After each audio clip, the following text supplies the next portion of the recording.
Independent ডিজিটালের নিয়মিত আয়োজন 10 minute শোতে আপনাদের স্বাগত জানাচ্ছি। আমি আশিক হোসেন।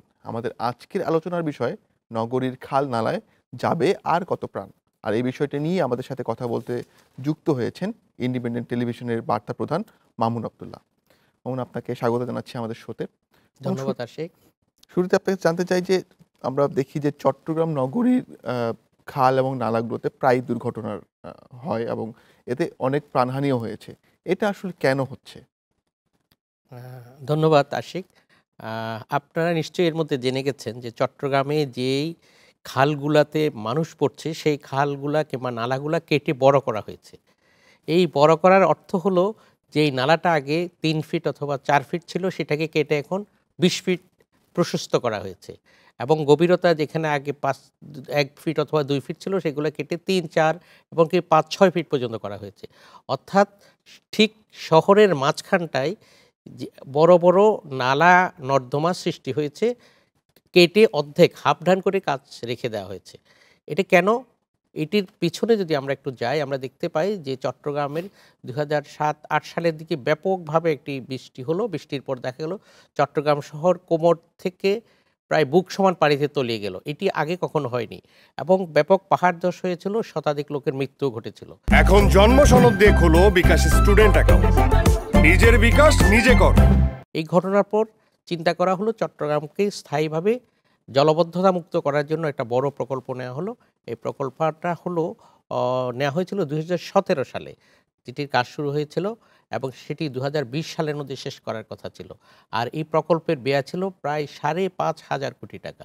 এই ৫,৫০০ কোটি টাকা পাওয়ার পর চট্টগ্রাম উন্নয়ন কর্তৃপক্ষ তত্ত্বাবধানে কাজটা শুরু হয়েছিল এবং এই কাজের মধ্যে ছিল বড় বড় রাস্তার পাশে যে ছোট নালা ছিল সেগুলো কেটে কেটে বড় করা হয়েছে, কিন্তু এগুলোর উপর স্ল্যাব দেওয়া হয়নি, ঢাকনা দেওয়া হয়নি।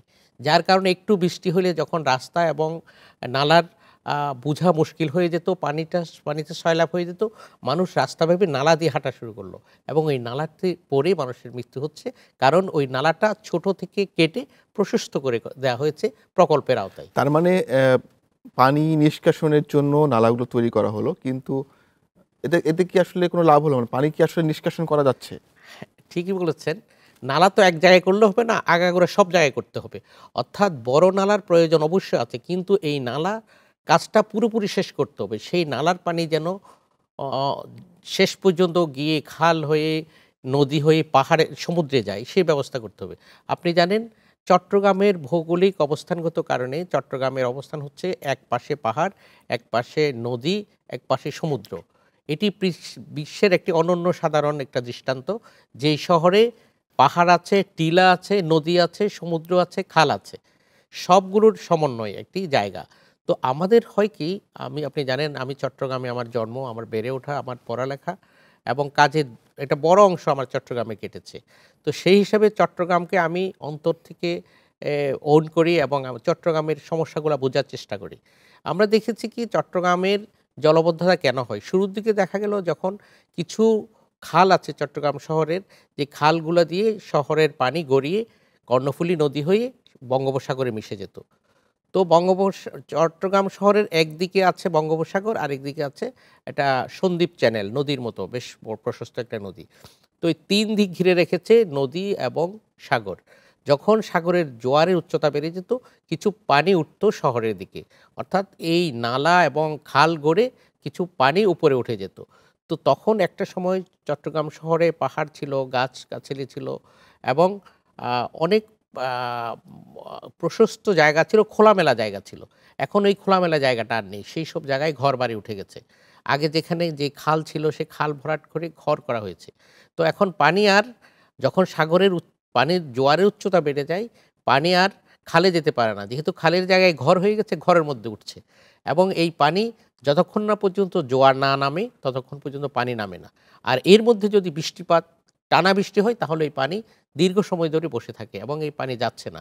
আর প্রকল্পের কাজ যদি সময়মতো শেষ হতো তাহলে হয়তো এই দুর্ভোগে চট্টগ্রামবাসীকে পড়তে হতো না।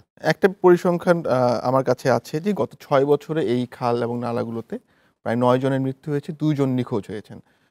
এবং আপনিও বলছিলেন যে মোটামুটি এই খালগুলো কাজ করা হয়েছে কিন্তু উপরে স্ল্যাব দেওয়া হয় নাই। তো এটা তো কর্তৃপক্ষ জানেন যে বৃষ্টির সময় এই ধরনের দুর্ঘটনা হতে পারে, শিশুরা থাকেন, তারা এক ধরনের ঝুঁকির মধ্যে থাকেন, হয়তো না বুঝেই তারা সেখানে পড়ে যেতে পারেন। তাহলে তারা আসলে কি করছেন, মানে তারা এই বিষয়টাতে নীরব কেন? দেখুন, যে প্রকল্পটার কথা বলছি সেটি আরেকটু আলোচনা করতে চাই। সেটি হয়েছে ৫,৫০০ কোটি টাকা। চিন্তা করুন, ১০০-২০০ কোটি টাকা না কিন্তু। ৫,৫০০ কোটি টাকার প্রকল্প। এটা শুরু করলো, টাকা পেল, হুলস্থুল করে কাজ হলো, কাজ মাঝপথে বন্ধ হয়ে গেল। বলা হলো যে সরকার থেকে টাকা দেয়া হচ্ছে না। আচ্ছা, তারপর আবার দেখা গেল যে, যে সময় দেওয়া হয়েছিল ২০১৭ সালে যে প্রকল্পটা নেওয়া হয়েছিল ৩ বছরের জন্য। ২০২০ সালের জুলাইয়ের মধ্যে এটি শেষ হওয়ার কথা। কিন্তু দেখা গেল ৩ বছর, ২ বছর, ৩ বছর হওয়ার পর দেখা গেল কাজ খুব বেশি আগায় নাই। সম্ভবত ৫৬% কাজ হয়েছিল। এরপর বলল না, তাহলে প্রকল্পের ব্যয় বাড়াতে হবে। তো ব্যয় কেন বাড়াবে? এর পেছনে যৌক্তিকতা তুলে ধরা হলো যে, এই প্রকল্পটি যখন নেয়া হয়েছিল তখন এটির সম্ভাব্যতা যাচাই করা হয়নি। অর্থাৎ এটা ফিজিবল কিনা, এটা আসলে বাস্তবে এত টাকার মধ্যে প্রকল্পটা এই সময়ের মধ্যে বাস্তবায়ন সম্ভব কিনা, যেটি আমাদের দেশের আরও বড়, বড় অনেক প্রকল্পের মতো হয়, সেটি হয়েছিল চট্টগ্রামের এই প্রকল্পে।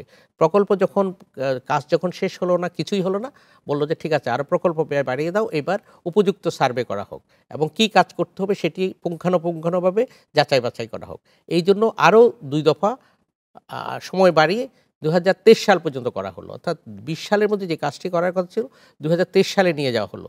সেটিও ২৩ সালেও কাজটা হলো না, মাত্র ৭৬% কাজ হলো। কাজ আপনি ঠিকই বুঝতে পারছেন যে ৭৬% কাজ হওয়া মানে অনেক কাজ বাকি অনেক আছে। বাকি। একটি খালের ধরুন ২ কিলোমিটার একটা খাল করবে। ১ কিলোমিটার করে খাল বন্ধ আছে। তো পানি তো আর যাবে না। কারণ পুরোপুরি যদি ২০২ কিলোমিটার কাজটা সম্পন্ন হতো তাহলে পানি সহজে নেমে যেতে পারত। পানি আটকে থাকছে, আবার জলাবদ্ধতা আরও প্রকট আকার ধারণ করছে। এখন দেখা গেল কি, এই প্রকল্প এখন কিন্তু ২৩-এও শেষ হলো না, ২৪ চলছে। এখন এটিকে আরও প্রকল্পের ব্যয় বাড়ানো হলো এবং আবার রিভিউ করা হলো। এখন বলা হচ্ছে ২০২৬ সালে কাজ হবে। এই যে আপনি বললেন কেন খালে পড়ে যাচ্ছে? যেহেতু প্রকল্পের কাজ সময়মতো শেষ হচ্ছে না, অসমাপ্ত কাজ রয়ে গেছে, এই খাদাখন্দ, নালা-নর্দমা অর্ধেক কাজ করে ফেলে রেখেছে, সেখানে জলাবদ্ধতা আরও বেশি সৃষ্টি হচ্ছে। এই জলাবদ্ধতা যখনই বৃষ্টি হয় তখন মানুষ আর বুঝতে পারে না কোনটা রাস্তা আর কোনটা নালা-নর্দমা। মূলত এই কারণেই মানুষ খালে পড়ে মারা যাচ্ছে। এই যেটি যাওয়ার কথা ছিল না, এটা অবাস্তব একটা ঘটনা।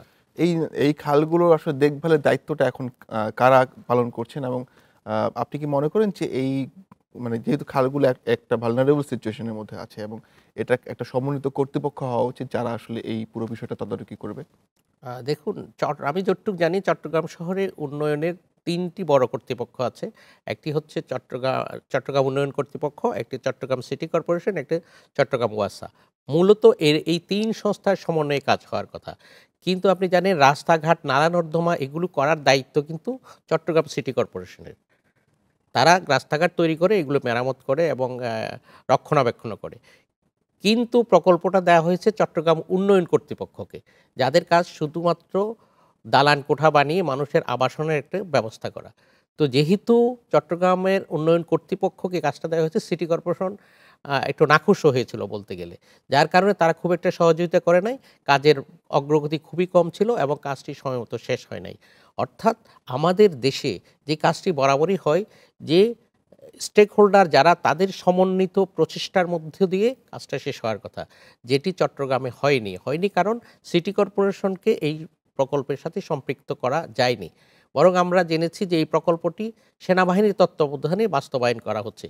কিন্তু আমি মাঠ পর্যায় থেকে যেটি খবর পেয়েছি, সেনাবাহিনী তদারকি করছেন, কিন্তু কাজ করছেন সাধারণ ঠিকাদাররা, যারা আগে উন্নয়ন কর্তৃপক্ষ কিংবা সিটি কর্পোরেশনের কাজ করত, তাদেরকে দিয়ে কাজটা করিয়ে নেওয়া হচ্ছে। তো সুতরাং এখানে কাজের যেমন গলদ আছে, পরিকল্পনায় যেমন গলদ আছে, বাস্তবায়নের উপযুক্ত তদারকি হচ্ছে না। এই তদারকির না হওয়ার কারণেই মূলত সময় মতো আমাদের প্রকল্প বাস্তবায়ন হচ্ছে না, টাকাটা জলে যাচ্ছে। এবং সমন্বয়হীনতাও মনে হয় আছে কর্তৃপক্ষগুলোর মধ্যে। মামুন, আপনাকে অনেক ধন্যবাদ আমাদের শোতে আসার জন্য। অনেকগুলো গুরুত্বপূর্ণ তথ্য জানালেন। আপনি চট্টগ্রামের ছেলে এবং চট্টগ্রামকে খুব ভালো বোঝেন এবং নিশ্চয়ই পরবর্তীতে আবারও আপনার সাথে কথা হবে। আজ এ পর্যন্তই। দেখা হবে পরের পর্বে, রবি থেকে বৃহস্পতি। সাথে থাকুন 10 মিনিট শোর, দেখতে থাকুন ইন্ডিপেন্ডেন্ট ডিজিটাল।